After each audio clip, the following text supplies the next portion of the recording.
Да, к другим новостям. Якутянам могут запретить шуметь с 9 часов вечера до 8 утра. Соответствующие поправки в закон в первом чтении приняли депутаты Илтумен недавно. Причина ужесточения кодекса – это жалобы жителей. Из Мирного рассказывает наш корреспондент Августа Степанова. Каждый день у Антонины начинается одинаково. Мешки под глазами и хмурое настроение. Всему виной беспокойная соседка по лестничной площадке. Хочется отдохнуть, но вместо этого шумовая пытка. У нас очень веселая соседка, так как у нее очень много свободного времени. И днем она предпочитает, видать, спать, ночью мы предпочитаем слушать музыку и собираться веселыми компаниями. Самое страшное, говорит женщина, дом деревянный, и жители боятся, что в их двухэтажке случится пожар.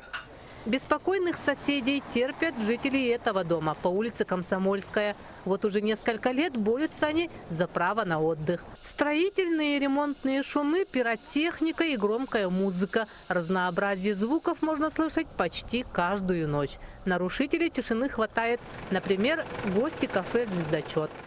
Мучения наших героев скоро закончатся. Депутаты Илтумен еще в декабре 2015 года внесли изменения в закон о тишине. Покой граждан увеличится на несколько часов. На сегодня мы работаем с ограничением от 23:00 часов до 7 часов утра.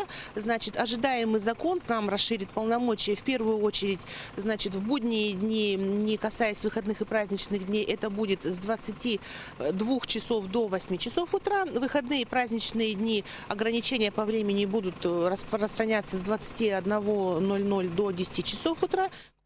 Шуметь под окнами жилых домов, сверлить стены, громко слушать музыку запретят еще и днем с 13 до 15 часов. Исключение – спасательные и аварийные работы. Но это не означает, что людям нельзя будет отмечать дни рождения или слушать любимую музыку. Накажут тех, кто сознательно и постоянно нарушают тишину. Августа Степанова, Алексей Меркулин, телеканал «Алмазный край».